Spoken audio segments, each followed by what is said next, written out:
Hey everyone, welcome to Fit Chicks Chat. I'm Amanda Quinn, and we have a very special guest today. We have little Madeline DeBastiano joining us. Why, hello, Maddie. Maddie, say hi. And Laura's here too, but I'm not as exciting as Maddie. She shadows everyone. She's our fit chick in training. We've got to get her into the loop early on. Oh, totally. 100%. She's on board. She's like, I'm playing, I'm eating, I'm in it. She's active. It's good. So anyways, in today's Fit Chicks Chat, we're going to be doing our recap for this week. Basically this week, I had an amazing interview with Avril Baxter. So if you haven't had a chance to listen back, please make sure that you do. In the interview, we just talk about, she's a weight loss strategist, and we talk a lot about basically different techniques from a physical standpoint and from a nutritional standpoint that she recommends to her clients in order to basically maximize their weight loss efforts so that they're not kind of spinning their wheels. Yeah. So really, really cool stuff. Make sure you check it out. But what I want to talk to you, Laura, about is basically, touching on that, what would be some of the things that you would say people do that they should avoid doing when they're trying to lose weight? Like, what would be your top 3 things? Because I think that, there's so many things, like we always talk about what you should do, but what are the things that you should try to avoid? Because I do think that there's sometimes that people are doing the right things, but then they're also incorporating these things, and then it can actually end up just putting them in that circle, like that snowball effect. No, totally. Sorry, feeding the baby. I personally think the first thing that people need to avoid is the negative mindset.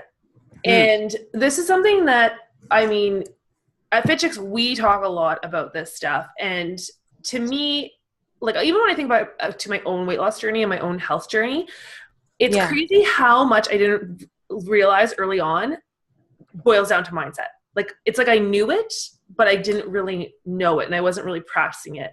And maybe it's with age, my wise old age of 38. But I just see it so much, not only in weight loss, but in everything in my life. It's all boils down to the way you think about it. And if you're coming from a negative place, it's not going to work.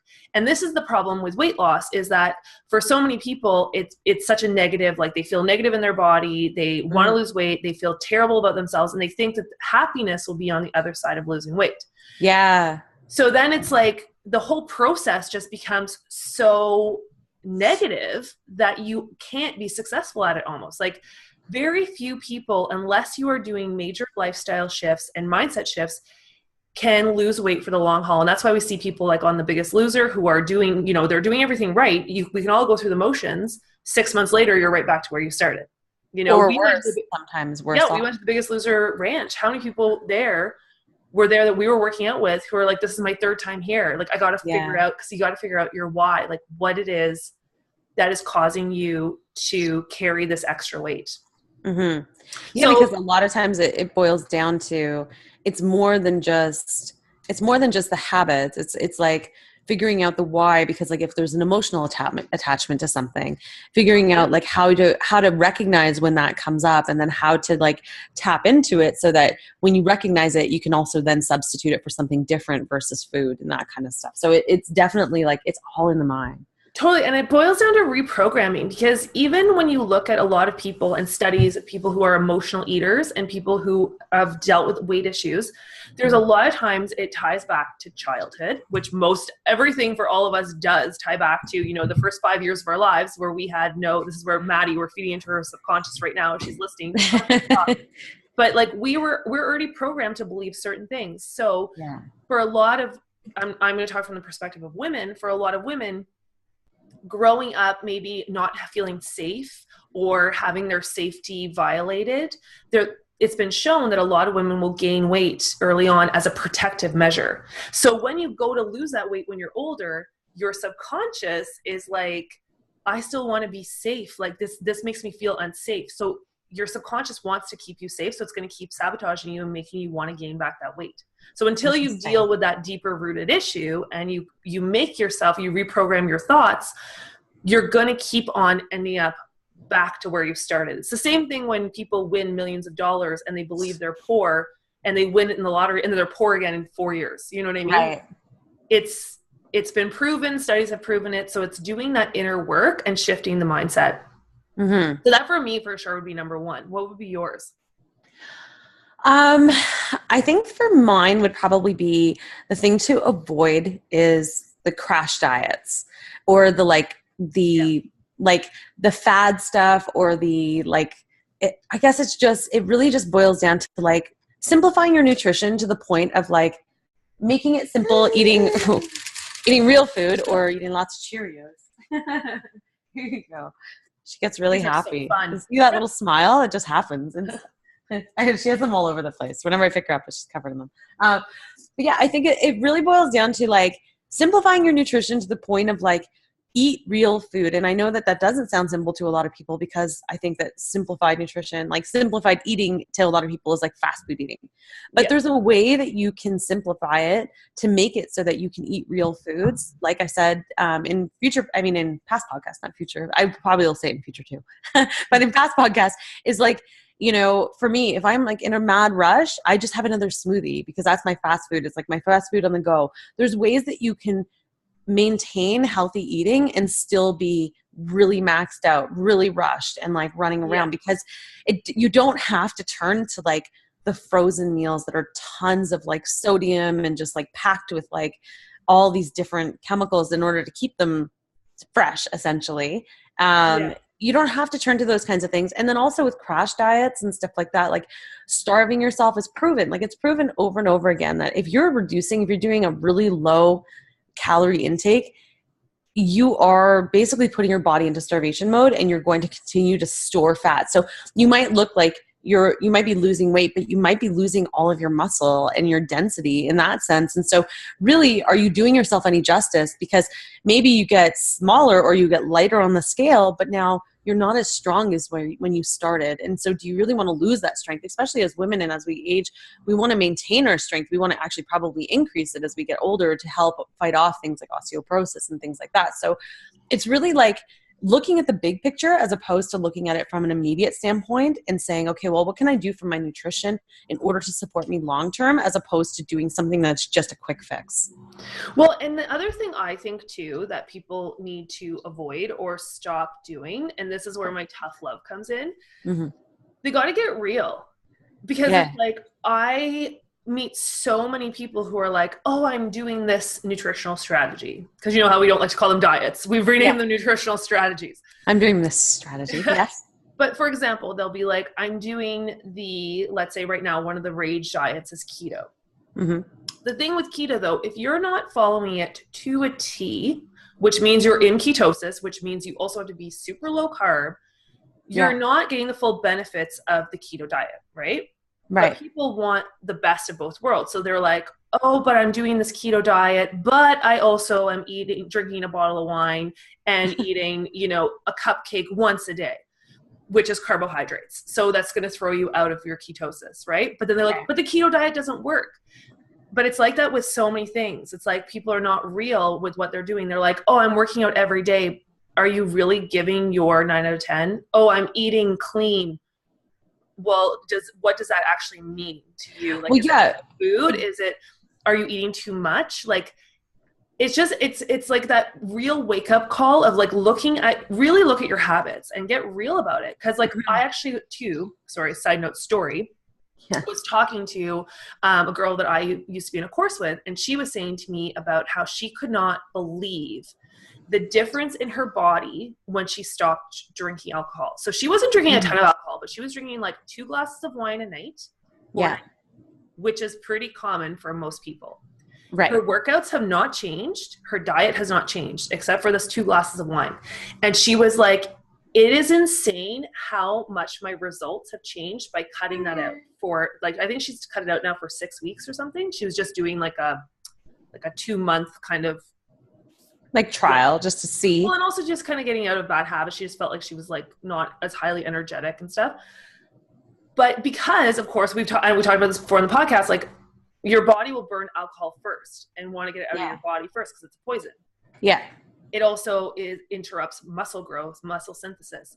So even those 2 glasses of wine, which maybe somebody's like, oh, they're just small calories, how big of a difference that will have in your actual results. So you got to just get real with what you want and what you're willing to give up to get that. Give up, or what you're willing to like sort of, I mean, because we always try to think of it as like, what are you adding to your life, right? So Yeah. it can be like, yeah, what are you giving up? So maybe you're giving up alcohol, but you're like adding more, you know, maybe you're adding more water to your life, or you're adding more like, you're adding better sleep, because when you don't have alcohol in your body, you're like getting better sleep patterns and things like that. So you're not having so much disruption and stuff like that. So, I mean, Yeah. I think but the difference in her body, like it's crazy. Like it's crazy how her body shape and how much, and it's her weight has not changed that much, but she's gone down like 2 sizes, like her body shape, because her muscle building is so much more on fire now as opposed to what it was. Because her body's no longer having that extra thing to fight against. Yeah.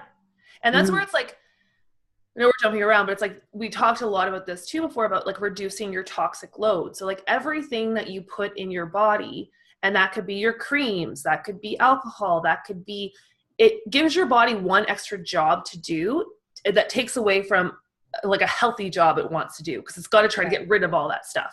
So when you're eating aspartame, and even though it's low calorie, or having that glass of wine, or, you know, putting like lotion on your skin and spraying perfume and all that stuff, it's just one more job your body has to clean out. So just small changes like that. But those are the things I think that for me, the 2 things that I would avoid, and then you can give yours, and then I guess we'll wrap this up. But my number 1 would be the negative thoughts and the negative mindset around your body and weight loss. It's the hardest thing you're ever going to do, is try to reprogram your mind. But if you are convinced that you will get there, you will get there. Yeah. And one thing I love, of course, is vision boards, is you know, keeping your words positive. At our retreat, I was talking about this, because you should never say like, I want, because I want is a lack word. It actually triggers a response inside of you, a feeling of lack. Right. So when you're saying, I want, you should always act like you already have, or have power words. So someone stood up and said, well, what do I say if I say, I want to lose weight? And I said, well, you need to change it to, I choose to release like 25 pounds. She's like, that is the weirdest thing I've ever heard. I'm like, just try it. Like, I'm choosing that I'm going to release. I'm still happy right now. Love and life. And I choose to release. I choose to release 25 pounds.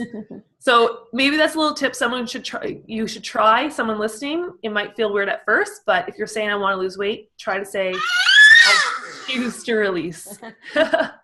She agrees. She really likes that power statement. Huh? We like that power statement. I know. No, and I think mine is just, like I said, avoiding the fad diets, avoiding giving in to like the idea that you have to just, you know, eat fast food or eat frozen meals in order to just like lower your calorie intake, or whatever the case may be. If you're eating real food and you're eating like following the complete and 3 rule, which we've talked about on countless podcasts in terms of protein, fiber, fat, if you're eating that way and you're eating food that is like 1 ingredient food or like fresh foods, the chances of you seeing a difference in your body versus eating frozen meals and stuff like that is huge. And plus you can eat more when you eat real food, because you're not worried about what else is in it, right? Like you're eating like real food. So it's like your body knows how to process it. It knows how to eliminate it. It knows how to do all the things with it. And I think that's one thing I like though. I'm sorry to interrupt. I really like all of these new like meal delivery services, or like, you can buy the meal kits, and people are like, well, you know, they seem kind of expensive, but I'm like, well, in actuality, when you go out and buy your family a meal from somewhere like Kentucky Fried Chicken, people still eat there. Or like, you know what I mean? Like somewhere like McDonald's. I look at you like, I'm like puzzled. I'm like, that exists still? Like, I know. I actually said that to Graham the other day, my boyfriend. I was like, people actually eat at Kentucky Fried Chicken. We're probably going to get some backlash now from Kentucky Fried Chicken, but I was like, I would never even cross my mind to go to Kentucky Fried Chicken. Even though it's like unhealthy. Anyways, except for that big crunch sandwich that you and I ate when we were like 12. We were like 14 in our super unhealthy drinking and smoking at the young age. And we're like, oh, let's go get the food court. Yeah. That's the food court. No, I know. It still puzzles me. And this is just like a total side note, but it still puzzles me. Like when my husband, he loves coffee from McDonald's. Oh, and but like, I get that. He says that their coffee's like the best. So he will go there and we'll be like sitting in the drive-thru or whatever, going through drive-thru. And I'm like, all of these people in front of it, and there's always a lineup, and it's crazy. Like all of these people in front of us are not just getting coffee, and I'm like, that's crazy. Like to me, it's mind blowing that people eat McDonald's even. Like to me, because I just think of how you feel after.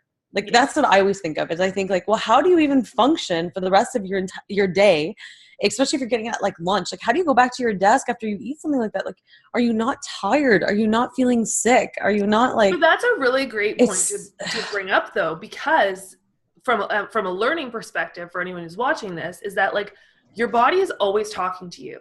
Your body's always talking to you. And when you're feeling like that, tired and lethargic and all that, like that's not because you need to, well, it is because you need to take a nap, but that's also your body telling you like, oh my gosh, this food is not serving me. It's not adding nutrition to my life. It's not energizing me. It's taking away. So it's like listening to your body and knowing what foods are doing that. And actually in an upcoming podcast, we're going to be talking about food sensitivity. So we'll be talking about that too. Exactly. But yeah. All right. Well, that's my main point. I think we should probably wrap this up because we've kind of went on a little bit of a tangent, but I think, all of these are great points. If you are looking to lose weight, if you, are looking to— We're choosing to release the weight. Yes, exactly. If you're making a conscious choice to release the fat on your body, you need to listen to this. You also need to listen to my interview with Avril Baxter, who again has some really cool points about fitness and nutrition specifically. She has lost personally over 100 pounds. She's transformed her life, and she's like thousands of women changed their lives too. So she's got some really, really cool stuff to talk about. So check it out. And please, if you have any tips that you like to follow in terms of weight loss or in terms of things that you've sort of shifted in your life that's made a huge difference, leave comments below, because everything that you share can help other people as well. All right. That being said, we are going to wrap it up. As always, info@fitchicks.ca. If you have any topics or questions at all, email us there. Check us out on social media at fitchicks.ca, at fitchicks. And we have upcoming courses. If you want to learn more about either nutrition or weight loss or fitness and nutrition, check us out at fitchicksacademy.com. Oh, one last thing. We also have a really cool Countdown to Christmas book that gives you workouts and nutrition and mindset advice. Free download at fitchicks.com/countdown. Perfect. Awesome. All right. We're going to be out. Say bye, Maddie. Bye, Maddie. Bye, everybody.